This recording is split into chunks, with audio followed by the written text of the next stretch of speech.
Hey everybody, I am back. I am back on YouTube and I am also back in Canada. And no, it wasn't our plan to be back in Canada.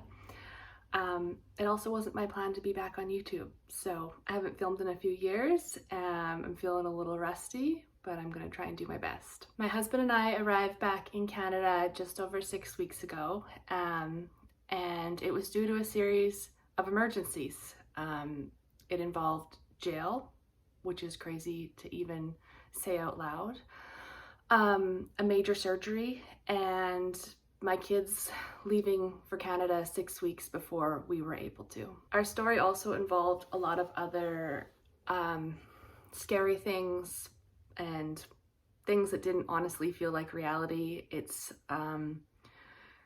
quite the story, and I was unsure if I wanted to share. I'm still unsure if I wanted to share, but I think I'm leaning to more towards yes at this point. Mainly to share awareness, and also just be transparent about what we went through. And also I feel like it's going to kind of be somewhat of a therapy for me to relive it and retell the story. However, it's such a long and complicated story that I definitely need to make sure I have all my thoughts straight.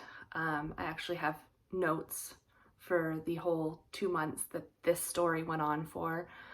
So yeah, I'm just kind of preparing that, and also just making sure that I'm mentally strong enough to tell the story because it involves a lot of trauma. So anyways, before I begin that story, which I feel like is going to be quite a long series, just because there's so much to tell and there's no way to really condense it down, I thought I would just talk about the last 3 years in Nicaragua, because I kind of just went offline and was living my life and wasn't posting on YouTube anymore after we moved. I was posting videos at the beginning just about our relocation and about our town and our way of life, and then I just continued on living my life and didn't really update on YouTube anymore. Honestly, we loved living in Nicaragua. We had zero plan to move. I definitely thought we were going to be there at least the next 10 years. After that, I wasn't sure, but we were absolutely loving our life in Nicaragua, and coming back to Canada permanently was definitely not on our radar. Our kids were thriving, they were making friends, we tried a variety of different school options, they had their activities and their sports, and everything was going great with the kids. We were definitely living a low-key kind of life, which is exactly why we moved there. My husband and I were working remotely, I was working freelance. You know, we had lots of time at the beach, the beautiful beaches, and I took up the sport of pickleball, which was super fun. In the community where we lived, it was very, very popular, with pickleball courts popping up all over the place. So that was super fun. We were lucky enough to have family and friends visiting us a lot, which I felt very grateful for. Both my side of the family and my husband's side of the family came every year, and every year they came, they were staying longer and longer, which was amazing. And I also had different groups of friends coming in and just, you know, learning what we love about Nicaragua. I wasn't posting on YouTube because I honestly didn't have anything more to post about. I felt like I had answered all the questions about moving to Nicaragua and like shown you kind of our daily life and the things that were available in our town, and there just wasn't anything interesting. I was just living a low-key life. We continued to rescue animals. I believe I posted a video about that. And we had a lot of animals at one point, a lot of dogs and cats. We had a lot of chickens too. So it was awesome. I thought I would also give a little update about my my health and my ulcerative colitis.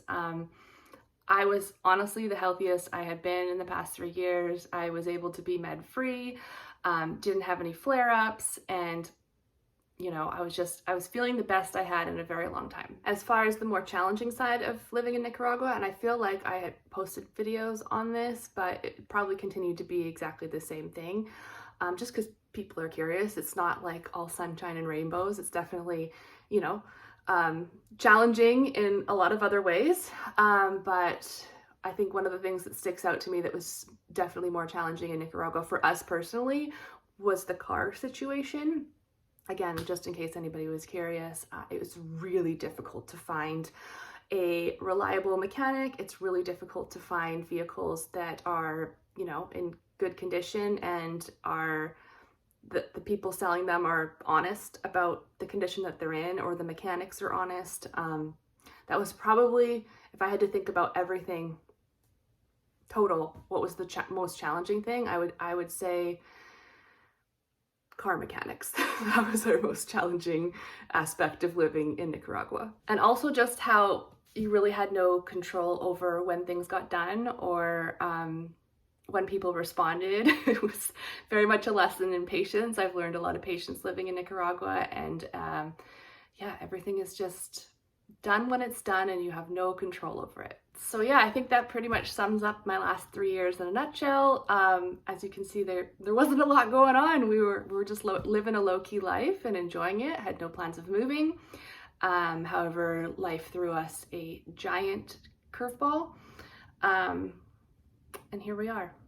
So I'm going to start putting my thoughts together to start filming this story. And like I said, it's going to be a very long story, just because there are so many pieces to it, so many timelines, so many different emergencies that happened in the same story. And it was over the course of 2 months. So yeah, that'll be the next video you see from me, but I just wanted to post this video first so you could see that, you know, I'm here, I'm back in Canada, we're doing well now, and let you know that I'll be posting that story.